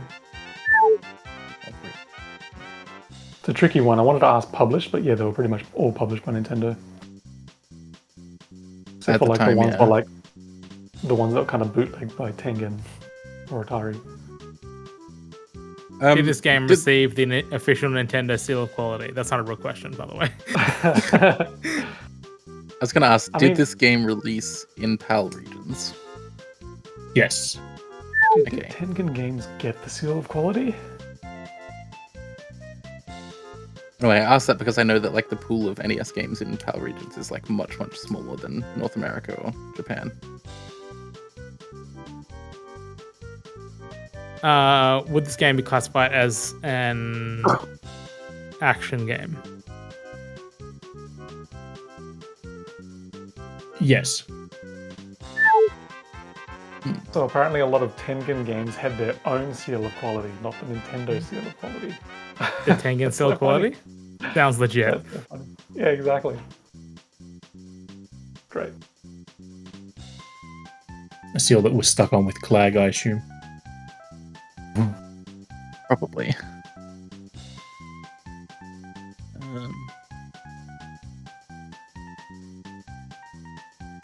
Okay, like the fact that it released in I was gonna say the fact that it released in PAL regions means that it probably is like the latter half of the decade. But then like games that were earlier on the NES or whatever just like got released later on PAL, so not really helpful. And not developed by Nintendo. Interesting.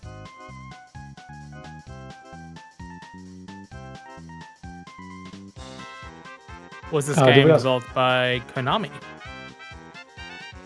Yes. Oh, shit. Okay. And that is 10. Alright, that put us in a really good spot because like how many did Konami really make at the time, right? Well, it was Contra. Classic. Yeah, Castlevania. Castlevania. Metal Gear. Action games.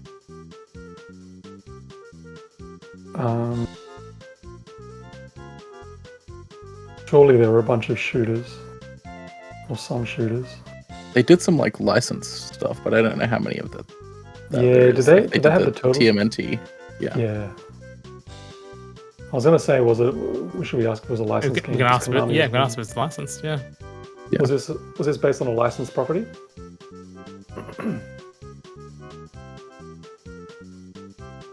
Well, that's a long pause. Ominous. No. Is this game part of a series? No. Okay. How many Well, questions is that? knocked out all the big ones. That's 12 questions gone. So you've got 7 questions and a guess. Alright. Not doing too badly. Konami games.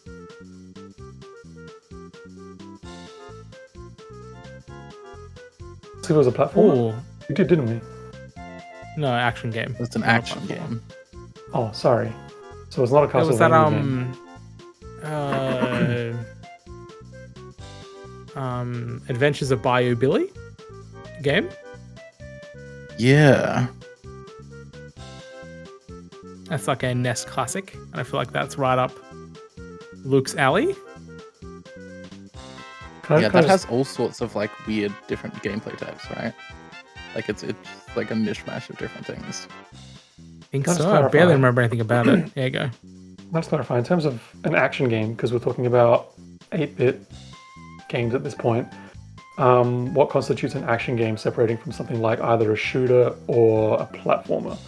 For me personally, I would say that Yeah, Castlevania it's is a bit. more an action game rather than a platformer, right? Even though you're jumping on platforms, The the main mechanic is Problem, combat. though, Yeah, is I- back then action wasn't really its own genre. You were Yeah, just the generic thing. Action didn't really come in until sort of the late 90s as a Well, genre of games. same with platformers, right? Like, platformers were pretty much the stock standard for games that weren't a sport, puzzle, or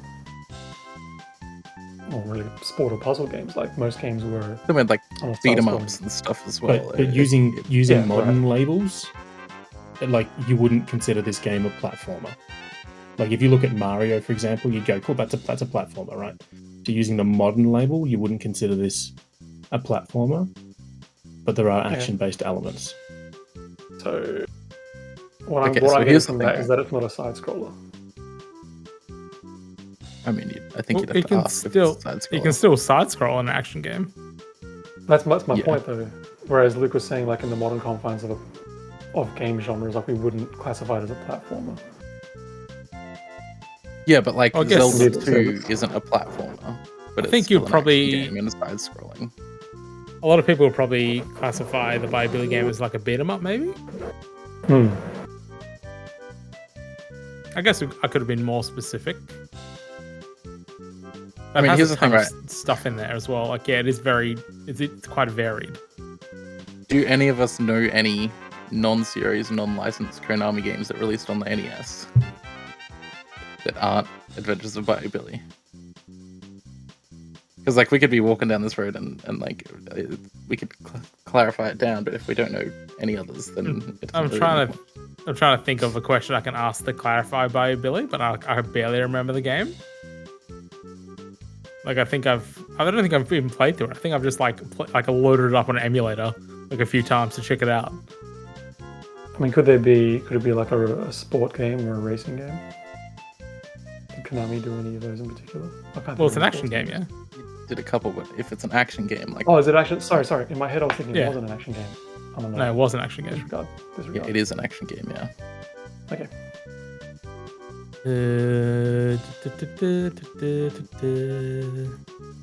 I mean, is there anything specific to Bayou Billy that we could ask to see if it? We could can ask for it ask to beat 'em if the main character's name is Billy. I think assume there's some that's- kind of swamp as well. You know, if I had to guess. Some type of bayou, perhaps.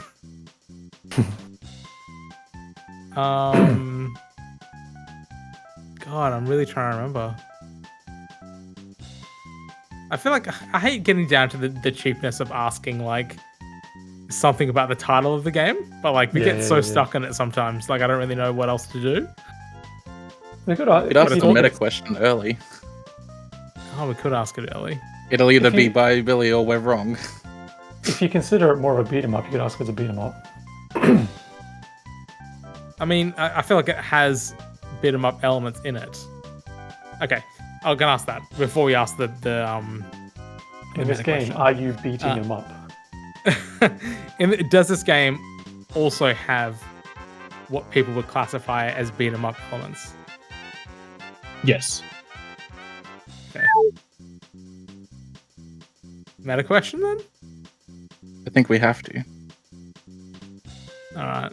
Oh god. All right. Have we mentioned this game? Yes. Okay, it's got to be right. There's nothing else that we've mentioned. Because the only other beat 'em up that I can think that Konami has done is TMNT. Oh, well, I feel like the only other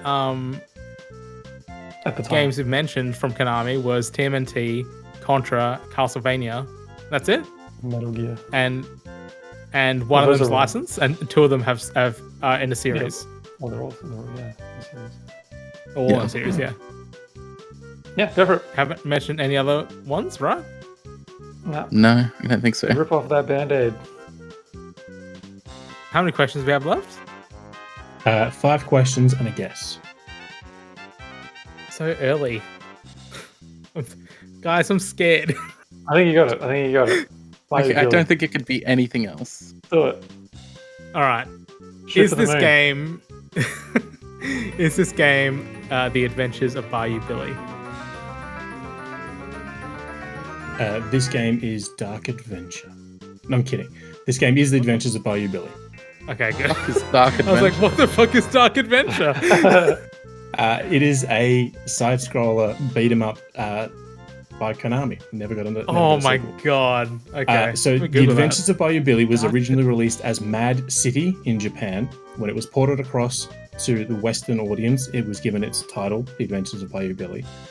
It stars a character called Billy West, not to be confused with the voice actor, Billy West. He is known as Bayou Billy and is a Crocodile Dundee-like survivalist, vigilante, and former US soldier from New Orleans who has fought against a local crime boss known as Godfather Gordon. In retaliation for interfering with his smuggling operations, Gordon kidnaps Billy's girlfriend, Annabelle Lane, in order to lure Billy out into one final battle. The game consists of beat-em-up side-scrollers, light gun sequences, and racing, along with shooting elements.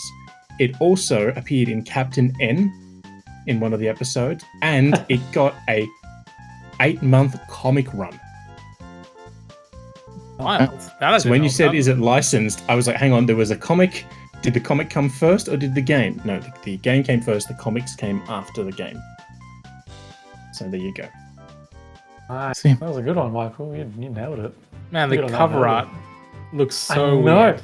That's literally what I was pulling in closer for. Like, it's bonkers what's going on. Like, why does his girlfriend dress like that? Why does she have heels in the swamp? Why doesn't he have a neck? His head is like a different image. Like they've composited it on like a different body. Just remember, NES box art was a wild time. I mean, it was. But like, in terms of video game cover art, like he's the least conspicuous thing in that cover art. Yeah. There's a crocodile there. There's a weird Jeep. There's Bourbon Jurassic Street. Park Jeep. So I owned this game, and I've never beaten it. To me, this game is 1,000 times harder than Battletoads. Yeah. Jesus, really? Because by the time you get through the first 2 stages of beat-em-ups, you're then in the light gun stage, and if you don't have the NES zapper, it's impossible to do with the D-pad. And then from there, you go into a racing sequence, and then you go back to beat-em-ups, and there's no save points, there's no passwords, so when you die, it's back to the start and all over again. Oh. And the game was made famously more difficult in the US and in Europe than it was in Japan. The Japanese release is considered tame comparatively. Wow. That's wild. It's usually the other way around. They made it much easier. Yeah. But... Well, there you go. I don't know who's next. He's got rope for a belt. He's from the Bayou. They don't use belts in the Bayou. I Luke. got a rope for a belt. Anyway, go on. This game came out in '89. This is like on the edge of like the '80s. All right. Well, Apparently, that the about NES wraps up- version also had voice samples, which I didn't know about. Oh, See, There you go. unique. That's quite rare on NES. Anyway, as I was saying, that about wraps up this week's Vookcast. Be sure to visit the site www.books.net for all your Nintendo news, reviews, and everything in between. To keep up to date, follow the site. What are you laughing about, Michael? sorry. I'm just watching a gameplay video of the game, and he has a really weird like and stiff walk animation. And I just saw in the game he just turned around in this stiff animation and punched a bird out of the sky, and I just completely lost it because it was just so ridiculous. Oh Can you my please god, link that sorry. in the Discord? I will, yeah. Let me find the exact time code. I mean, I feel like we'll have to watch it before wrapping up the episode now. All right, let me find the exact one. 1 second. This is great. All right. I'm linking it. Go to 2 minutes 46. All right. 2 minutes 46.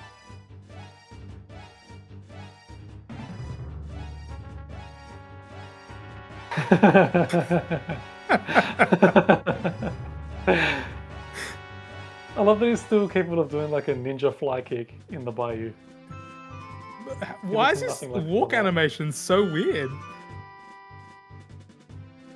It's like turning around and punching the bird. I can see why you cracked up. It's good. Anyway, follow the site on Twitter and all the other things, which is at Vookcast.net, which is all spelled out. Jumping over to our Discord at bit.ly/Vookcast Discord. You can find all the host's social information and links for all the stories covered in this episode in the episode notes on whatever platform you're listening to. Thanks for tuning in, and we'll see you next fortnight.